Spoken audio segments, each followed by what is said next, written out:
कि चमन को सींचने में पत्तियां कुछ गिर रही होंगी, यही इल्जाम हम पर लग रहा है बेवफाई का। मगर कलियों को जिसने रौंद डाला अपने हाथों से, वही दावा करे हैं अब चमन की रहनुमाई का। डॉक्टर सुधांशु त्रिवेदी। माननीय सभापति महोदय, जब मैं उस दिन अपना वक्तव्य दे रहा था तो समाप्त होते समय माननीय गृह मंत्री जी ने आदेश दिया था कि जो संख्या मैंने अप्रॉक्सीमेट बताई थी उसको थोड़ा सुधार कर दे। तो आज मैं बताना चाहता हूं, पिछले लोकसभा में सबसे बड़ी जीत असम की धुबरी सीट पर 10,12,476 वोट से हुई थी और जहां सबसे बड़ा डेमोग्राफिक चेंज हुआ है। परंतु इस सुधार के साथ मैं कुछ निखार या विकार भी बताना चाहता हूं। मैं बताना चाहता हूं, पिछला लोकसभा चुनाव एकमात्र चुनाव था भारत के इतिहास का जहां बांग्लादेश के अखबार में इनकी पार्टी के एक बड़े नेता ने, डेली स्टार अखबार का नाम है, जिसमें आर्टिकल लिखा जिसका नाम था मोदी हैज टू गो। मैं पूछना चाहता हूं कांग्रेस के नेताओं को, बांग्लादेश के अखबार में यह लिखने की आवश्यकता क्यों पड़ी मोदी हैज टू गो, और इसका और जीत का क्या कनेक्शन है, यह मैं प्रबुद्ध सांसदों के विवेक के ऊपर छोड़ता हूं। और मैं दूसरी बात कहना चाहता हूं, यह चिंता सिर्फ हमारी नहीं थी सभापति महोदय। मैं एक वाक्य कोट करना चाहता हूं और वाक्य है, the infiltration has become a disaster now. I have both the Bangladeshi and Indian voter list. This is a very serious matter. I would like to know when it would be discussed in the House. Sir आपको पता है किसने बोला था? ममता बनर्जी 4 अगस्त 2005 इसी भारत की संसद में बोला गया। अब बताइए, तब ये कहते थे और आज ये कर रहे हैं। इसे कहते हैं कि देख तेरे संसार की हालत क्या हो गई भगवान, कितना बदल गया इंसान।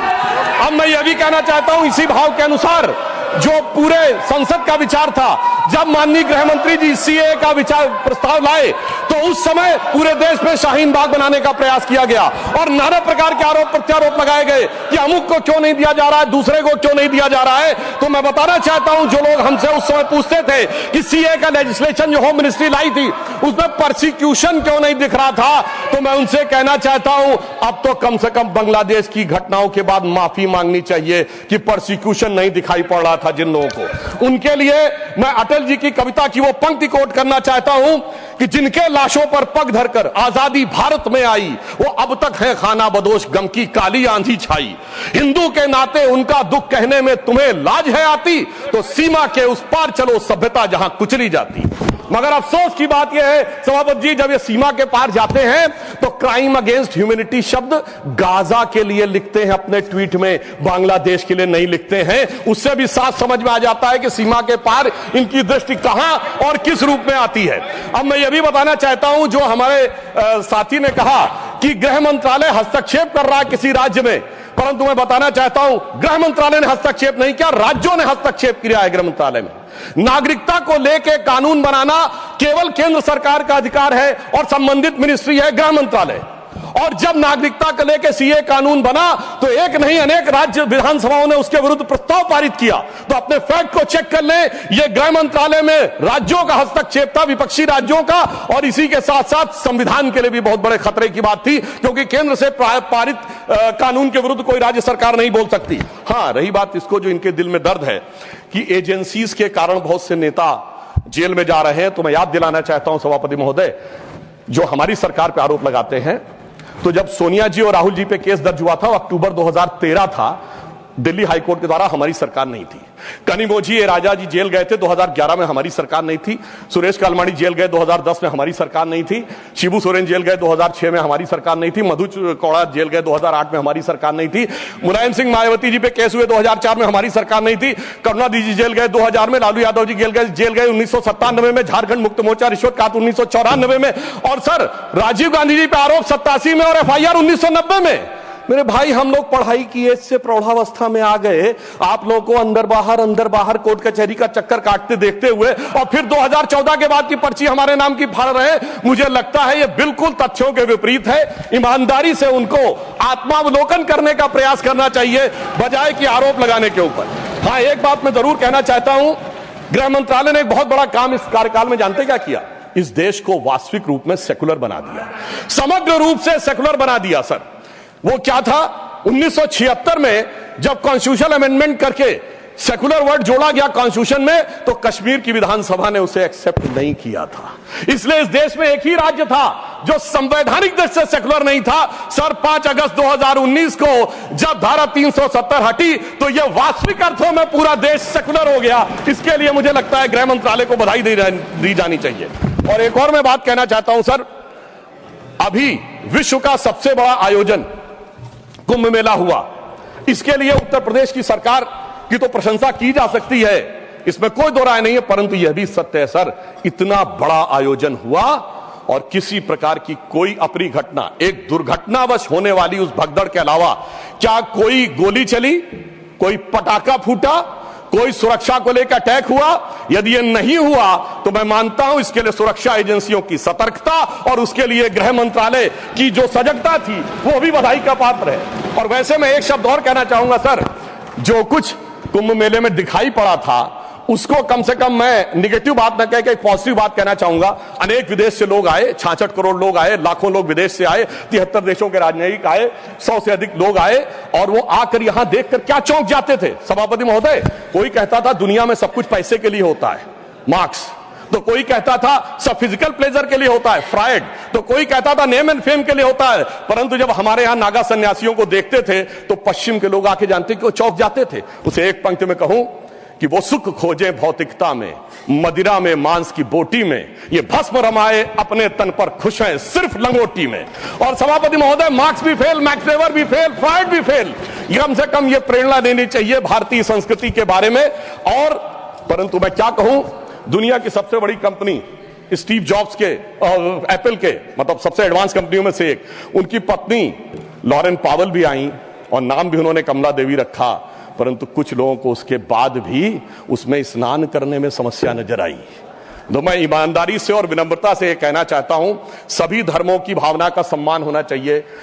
गंगा जल का सिर्फ सम्मान हमारे धर्म में नहीं है, काबा में भी एक आबे जमजम है और वहां के जल को भी वैसे ही पवित्र माना जाता है और माना जाता है कि उससे पाप कटते हैं। जब आप वेटिकन जाते हैं तो पोप भी आपके ऊपर जल छिड़कते हैं और कहते हैं this removes you from all the sin. मैं चुनौती से कहता हूं, इनमें से कोई किसी के बारे में बोल सकता है? सबका सम्मान करिए परंतु सनातन का अपमान मत करिए। मैं मानता हूं कि रेडिकेशन ऑफ सनातन धर्म आपका विचार है, परंतु उसे कम से कम अपने राजनीतिक वक्तव्यों में आप आने का प्रयास मत करिए। परंतु मैं एक बात और कहना चाहता हूं, अभी हमारे डीएमके के लोग डिलिमिटेशंस के बारे में बोल रहे थे, उनकी कंसर्न समझी जा सकती है, परंतु मैं सिर्फ एक बात कहूं सर, जनसंख्या का यदि उनको लगता है कि किसी जगह विचार बढ़ रहा है संख्या और किसी जगह नियंत्रित है, चूंकि उन्होंने नियंत्रित की है, तो सर ये सिर्फ ज्योग्राफी पर ही है कि सोसाइटी पर भी लागू होगा? अगर किसी समूह ने, धार्मिक समूह या मजहबी समूह की जनसंख्या बढ़ी है और दूसरे ने नियंत्रित किया है, सर वहां पर तो नहीं चर्चा होनी चाहिए, सिर्फ ज्योग्राफी पे होनी चाहिए, सोसाइटी पे नहीं होनी चाहिए। और मैं ईमानदारी से कहना चाहता हूं, यदि विचार जनसंख्या नियंत्रण का कानून लाने का समर्थन करिए, तो मुझे लगता है इस विषय के ऊपर ईमानदारी से काम करने का प्रयास करना चाहिए। अब मैं एक और बात कहना चाह रहा हूं सर, टैक्स कहना चाह रहा हूं कि राज्यों का समन्वय भी केंद्र सरकार के गृह मंत्रालय के अंडर में आता है, परंतु राज्यों का समन्वय का विषय दोनों तरफ से होता है। राज्यों के ऊपर भी दायित्व है समन्वय का और केंद्र के ऊपर भी दायित्व है। इसीलिए मैं कहना चाहता हूं, परंतु जब ऐसी बातें उठती हैं कि किसी राज्य का कोई मंत्री कहता है कि टैक्स कलेक्शन वहां ज्यादा हो रहा है तो हमें अलग हो जाना चाहिए, तो किसी राज्य का मंत्री उत्तर भारत के किन्हीं राज्यों के लिए या बिहार के लिए आपत्तिजनक बातें कहना शुरू करता है, इससे राज्यों का जो समन्वय है वो गिरता है। और मैं कहना चाहता हूं सर, समन्वय का सबसे दुखद उदाहरण था इसी संसद के एक सदस्य ने छत्तीसगढ़, राजस्थान और मध्य प्रदेश में हमारी जीत के बाद इस सदन के नहीं, दूसरे सदन के सदस्य ने यह शब्द बोला था कि भाजपा सिर्फ गोमूत्र वाले राज्यों में जीत सकती है। तो मैं उनको बताना चाहता हूं सर, जिनके की दिमाग में मैकाले और मार्क्स का वायरस भरा है, तो उन्हें बताना चाहता हूं कि गोमूत्र का anti bacterial, anti fungal, anti cancer के लिए मेडिसिनल पेटेंट है और पेटेंट का नंबर है 64100059। तो मैं कहना चाहता हूं, कृपया जाके अपने मन से मैकाले और मार्क्स का मैल साफ करिए, तो राज्यों में समन्वय बहुत बेहतर ढंग से दिखाई पड़ेगा। और मैं अंत में सभापति महोदय, सिर्फ मैंने जहां से बात प्रारंभ किया था वहां पे बात को समाप्त करता हूं। एक उदाहरण देना चाहता हूं, एक फिल्म आई थी एक दौर में जिसका नाम था वेडनेसडे, जिसमें नसीरुद्दीन शाह जी ने एक आम आदमी का रोल किया था और उसमें एक सर डायलॉग था जिसमें वो कहते हैं कि जब व्यक्ति घर से निकलता है तो हर 1-2 घंटे के बाद उसकी पत्नी पूछती है ऑफिस पहुंच गए कि नहीं, चाय पी ली कि नहीं, खाना खा लिया कि नहीं, वापस आ रहे हो कि नहीं। तो उन्होंने कहा वो इसलिए नहीं पूछती कि वो जानना चाहती है चाय पिया कि नहीं, खाना खाया कि नहीं। वो दौर था जिसमें वो कह रहा है कि वो इसलिए पूछ रही कि वो जानना चाहती तुम जिंदा हो कि नहीं, क्योंकि वो दौर था इनकी सरकार का जिस जमाने में घर से आदमी निकलता था उसने कहा लगता है जंग पे निकल रहा है, तो ऐसा प्रतीत होता था कि मानो वो कह रहा हो कि उजाले अपनी यादों के हमारे संग रहने दो, न जाने किस गली में जिंदगी की शाम हो जाए। मगर उस शाम के बाद जो सुबह हुई है हमारी सरकार आने के बाद और जो गृह मंत्रालय ने किया है वो पूरे देश को दिखाई पड़ता है। तो मैं अंत में सर सिर्फ ये कहना चाहूंगा, मैं ये मानता हूं कि हमारे गृह मंत्रालय ने जो काम किया है वो संवेदना, संकल्प, समन्वय और सुदृढ़ता के साथ किया है। मणिपुर जैसे विषयों के लिए पूरी संवेदना से काम किया है, कश्मीर जैसे विषयों के लिए संकल्प के साथ काम किया है, राज्यों के साथ समन्वय के लिए समन्वय की भावना से काम किया है और आंतरिक सुरक्षा के लिए पूरी सुदृढ़ता के साथ काम किया है। और जब कठोर निर्णय लेने होते हैं और देश की सुरक्षा को लेकर कुछ कठोरता करनी होती तो कुछ लोगों को थोड़ा कष्ट जरूर हुआ होगा। उनके प्रति संवेदना व्यक्त करते हुए मैं कहना चाहूंगा, मगर उनको कहने का हक नहीं है जिनके जमाने में तबाही का मंजर दिखा था। तो मैं माननीय गृह मंत्री जी की तरफ से और अपनी सरकार की तरफ से, माननीय प्रधानमंत्री जी की तरफ से सिर्फ एक पंक्ति कह के बात समाप्त करना चाहूंगा कि चमन को सींचने में पत्तियां कुछ गिर रही होंगी, यही इल्जाम हम पर लग रहा है बेवफाई का, मगर कलियों को जिसने रौंद डाला अपने हाथों से वही दावा करे हैं चमन की रहनुमाई का। धन्यवाद।